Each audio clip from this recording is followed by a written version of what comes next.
Leri i siku leri taleriweke hi matimu ya mahlomulambilu eka Vakreste.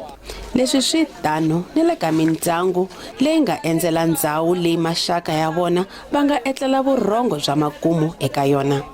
Ku tsuvulela nhova no basisa ndhawu leyi a ku ri migingiriko ya siku. Van'wani va tlhela va phahla no khongela ku ringeta ku vulavula na lava va siyeke.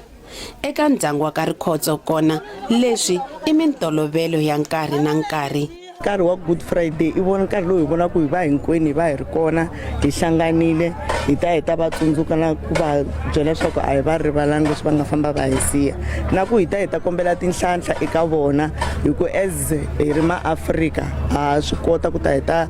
vulavula hi ndhavuko wa hina eka vona a hi wu lahlanga na leswi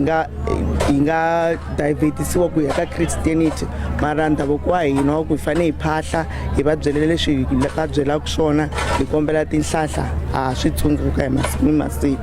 Ndyangu wa ka Rikhotso wu vona swi ri na nkoka ku va nga siyi vana ku endla leswaku ntolovelo lowu a wu lahleki.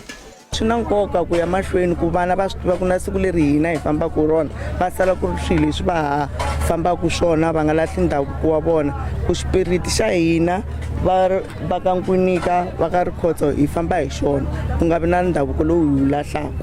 Van'wani va vanhu lava na vona va nga endzela masirha va vula leswaku va vona swi ri na nkoka ku va ta laha eka minkarhi leyi ya lembe. Xa xikarhata ka minkarhi leya khale vanhu a va nga ti eswilahlweni a ku tlhumile yan'wana masirha ya sungula no lahleka vanhu va nga ha ya tivi kahle ma leswi ni swi vona ku namuntlha i mhaka yo saseka swinene ku vona hinkwerhu hi tundzukile laha hi nga vekaka varhandziwa va hi koho. Ni vona swi ri na nkoka ngopfu hi ku emikateko yi huma ka Xikwembu Bibele yi ri hlonipha vatswari va wena u ta ngeteleriwa mikateko so na loko va nga ha ri kona ku va hlonipha swi tshama swi ri ka as a culture ya hina Matsonga so loko ni telani hi ku pfumela ka me ni hleketa ku swilo swa me swa basa. Endzhaku ko ya eswirhapeni ka ha ri mixo mindyangu yo tala yi zumba kun'we va titsakela hi minkarhi leyi ya Paseka. Epimani Balowa, mahungu ya SABC eNkowankowa.